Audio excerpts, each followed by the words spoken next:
नानी के बाल टूट रहे थे, तो उसके बाल टूटने लगे तो साबुन वाबुन लगा दी थी, आज दिख जाते थे 10-20 बाल। तो उसने कहा कि यार मेरे बाल टूटने लग गए। तो मैंने कहा तू योग किया कर। मैंने कहा वो बाबा रामदेव जी आते हैं टीवी पे, वो ऐसे ऐसे नाखून घिसाते हैं। मैंने कहा तो रोजाना 1-2 घंटे घिस लिया कर। 6 महीने तक उसने लगातार नाखून घिसे भाई साहब। 6 महीने बाद देखा उसके दाढ़ी मूंछ भी निकल गई। ऐसी ऐसी घटनाएं हो जाती है। तो करने से होता है, बहुत बढ़िया बात है। जैसे को तैसा दिया जाता है। पौ पौ चल रहा है लगातार रोड पे, देखो आप। जैसे को तैसा दिया जाता है, जवाब सबको दिया जाता है।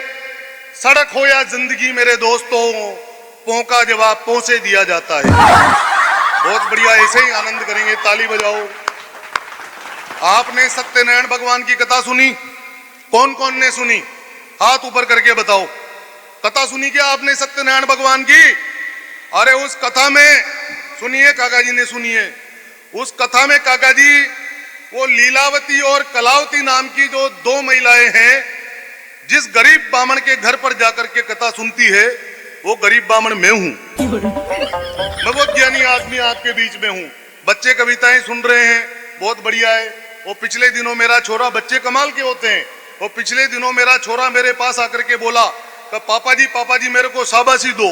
मैंने कहा रे चोटे, तू स्कूल तो जाता नहीं है, फालतू के काम करता है और मेरे से आकर के शाबाशी मांग रहा है। अरे कह पापा जी आप शाबाशी तो दो, मैंने तो खानदान का नाम ऊंचा कर दिया। अरे मैंने कहा क्या किया रे चोटे? तो पापा जी मैंने फेसबुक पे छोरियों के नाम से 5 आईडी बना रखी है। 2 टिकाए भाई साहब मैंने उसके, जो रोने लग गया। मैंने कहा फालतू के काम करता है, अपने बाप को आकर के बताता है। तो आपको नहीं बताऊं तो किसको बताऊं? मैंने कहा क्यों? तो जिस पिंकी के पीछे तुम 2 महीने से पढ़ रहे हो वो मैं ही हूं। तो तुम्हारी कसम ऐसी ऐसी घटनाएं हो जाती है। आप ये मत समझना कि मैं छोटे मोटे खानदान का आदमी हूं। आप अगर ये सोचो कि मैं तुम्हें यहाँ पर हंसाने का प्रयास कर रहा हूं, तो मैं छोटे मोटे खानदान का आदमी हूं। मेरा खानदान बहुत ऊंचा है।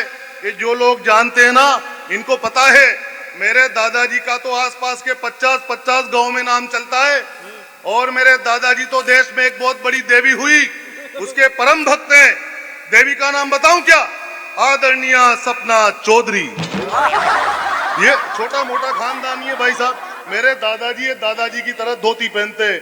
मैं बुजुर्गों का सम्मान करता हूं, और जो धोती पहनता है ना काका जी, उनका तो मैं बहुत सम्मान करता हूं कि आप लोगों की वजह से भारतीय संस्कृति, गांव की संस्कृति जिंदा है यार। मैं प्रणाम करता हूं काका जी, आप भी तो हाथ जोड़ो।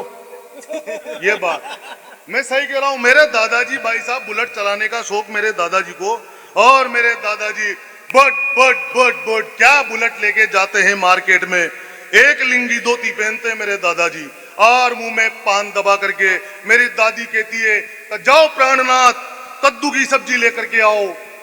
मेरे दादाजी जाते हैं बोट। एक दिन जा रहे थे मेरे दादाजी 60 की स्पीड में सटा सूट, उधर से एक डोकरा आ रहा था, ये काका जी की तरह धोती पहन के। अब जैसे ही मेरे दादाजी ने 60 की स्पीड में बुलेट क्रॉस की, तो बुलेट का जो लेग गार्ड होता है ना, वो डोकरे की धोती में फंस गया। डोकरे की धोती फट गई। डोकरा चिल्लाया, ओए दादाजी कहा? तो आपने मेरी धोती फाड़ दी।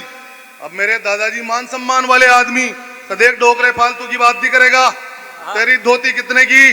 तो 300 की। ये ले 300 रुपए। अब 300 रुपए लेकर के डोकरा जाने लगा। तो मेरे दादाजी ने उसको धर लिया कि यार देख कहां जा रहा है? तो हो गया अपना काम। तो नहीं, तेरी धोती फटी। कहा? तूने 300 मांगे। कहा? तो मैंने दिए। कहा? तो धोती मेरी। अब अगले ने चड्डी नहीं पहन रखी भाई साहब।